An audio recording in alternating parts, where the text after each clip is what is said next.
Hello' guys, আপোনালোকৰ ভালনে? কিন্তু মই আছো আৰু কিবাকে, কিন্তু মোৰ আজি মনটো খুবেই বেয়া। কিয় নুসুধে কিয় বেয়া? কিন্তু মোৰ সদায় মনত পৰে মোৰ ছোৱালীটোৰ লগি, কিন্তু মোৰ আজি বহুত মনত পৰিছে। বহুত।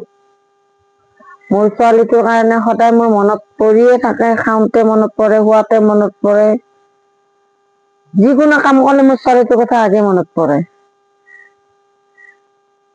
কিন্তু আজি মোৰ এনেকুৱাকে বেছি মনত পৰিছে। পৰহি ঈদ আছে, কিন্তু মোৰ ছোৱালীটোৱে 3-4 দিন আগৰ পৰাই মোক ফোন কৰি থাকে, মা তুমি বজাৰ কৰিলা? মই যদি কওঁ মায়ে পইচা নাই, মই এতিয়া বজাৰ নকৰো। মা তুমি আহিবাচোন মোৰ ওচৰত। সদায় মোক ফোন কৰি কৰি সেনেকে কৈ থাকে, মা এয়া আব্বাৰ লগি পইচা লৈ যা, এয়া আব্বাৰ লগি অমুক লৈ যা। তাৰ বাপেক বুলি কলি বহুত, মানে বাপেকৰ কাৰণে তাই পাগল আছিল। বাপেকো তাইৰ কাৰণে খুব পাগল আছিল। মই ইমান পাগল নাছিলো, কিন্তু মই কামতে বিজি হৈ থাকো, ইমান মই গুৰুত্বই দিয়া নাছিলো। এতিয়াহে মই অনুভৱ বিলাক বুজি পাওঁ, যে মোৰ মানুহজনে সদায় কিয় কান্দি থাকে ছোৱালীটোৰ কাৰণে। তাৰমানে দুয়ো বাপেক জীয়েক, বাপেকো ছোৱালীটোৰ কাৰণে পাগল, ছোৱালীটো বাপেকৰ কাৰণে পাগল। ৰাস্তা দি গৈছিল বন্ধুৰ নিচিনা, হাতত ধৰা ধৰিকে যায়। চবে কয় যেতিয়া তাই গুচি গেল, তেতিয়া তাই বাপাকক চবে কৈছিল হাতৰ পায়েদি কেনেকে গেল। কিন্তু কি কৰিব, আমাৰ দুখৰ কপাল। আমাৰ এখানি বয়সত এখানি দুখ আমি পাবা লাগে, এখানি বয়সত এখানি দুখ পাবা লাগে। আমি জীৱনটোতো দুখতে গেছি। যেতিয়াৰ পৰা জন্ম পাইছো আপোনালোকৰ ওচৰত কাহিনী কম, গোটেই ৰাতি গোটেই দিন কলিয়ে শেষ নহয়। এনেকুৱাকে জীৱন আছিল মোৰ। যি অলপমান মোৰ সুখৰ পথত দেখা পালে, আল্লাই তাৰমানে সহ্য নহল আল্লাহ। কি কৰব, মোৰ নচিব খানে এনেকুৱা। জীৱনত সৰুৰ পৰা মোৰ মা বাবাৰ মৰম নাপালো। মানুহৰ ঘৰত কাম কৰি কি কৰা নাই মোৰ জীৱনত, বহুত কষ্ট কৰিছো। মই কি কৰা নাই আপোনালোকে কওক। বহুত কষ্ট কৰিছো মোৰ জীৱনত। এই যাই যাই কাম কৰি কৰি কৰি কৰি আজি মই এই পৰ্যায়ত পাইছো। কাৰ আশীৰ্বাদত, কাৰ হেৰিত মই এটা চৰকাৰী চাকৰি পাইছো। কিন্তু ইমান ডাঙৰ চাকৰি নহয়, সৰু চাকৰি, কিন্তু মোৰ কাৰণে উপযুক্ত চাকৰি সেইটো, যিহেতুকে মোৰ লেখা পঢ়া নাই। গতিকে এনেকে মই চলি আছিলো। ছোৱালী বুলি কলে মোৰ এজনী হৈছিল, মোৰ ছোৱালী আৰু ল'ৰা এটা। কি কৰিব, মোৰ কপালত নাই মোৰ ছোৱালীটো।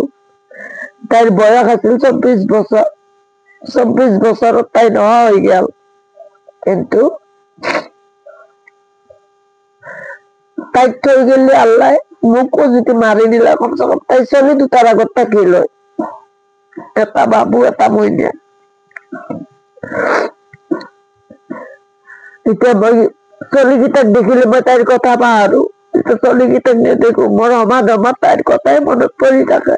কি কৰব, তাৰে মাজেদি মই হাঁহো, ধেমালি কৰো, ভিডিঅ' বনাও, নাচো বাগো।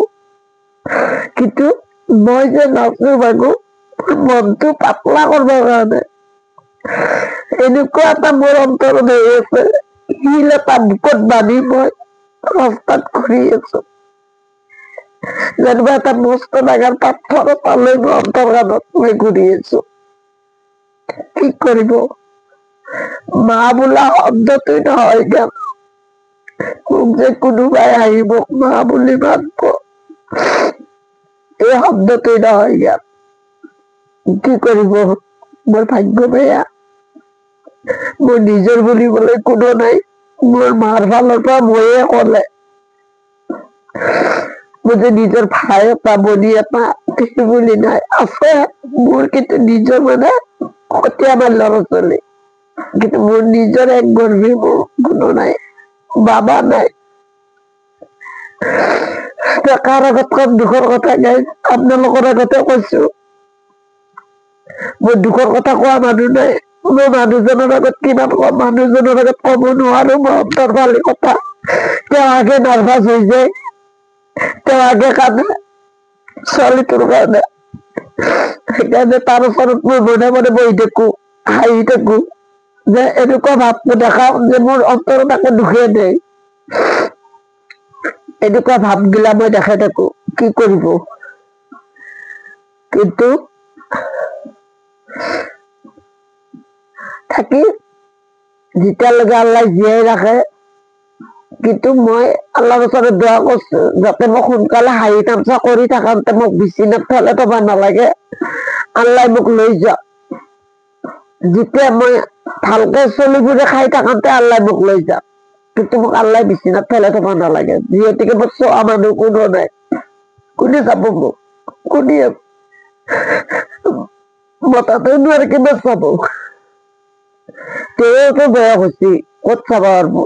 থাকা দিনকেইটাতো তেওঁ মোক বহুত সুখ দিছে, মৰম দিছে, কোনোদিন গালি নাপাৰে। আৰু জানে গালি পালে মই ভাঙি পড়ো, মই ভাঙি পড়ো, হাঁহি থাকো, তামচা কৰি থাকো, মই নাচি থাকো, তেওঁ একো নকয়। নকয় মানে জানে তাই যেনকে ভাল পাইছে সেনকে থাকো, তাই জীয়াই থাকো, এই চিন্তা কৰি তেওঁ মোক একো কথাই নকয়। কিন্তু আজি মোৰ এনেকুৱাকে মোৰ দুখ লাগি আছে, মই আপোনালোকৰ আগত কলো, বুজিলে। কিন্তু মোৰ বহুত অন্তৰত দুখ, গতিকে মই যদি গোটেই ৰাতি গোটেই দিন কওঁ মোৰ দুখৰ কথা, কোনোদিন শেষ নহব। গতিকে গাইজ,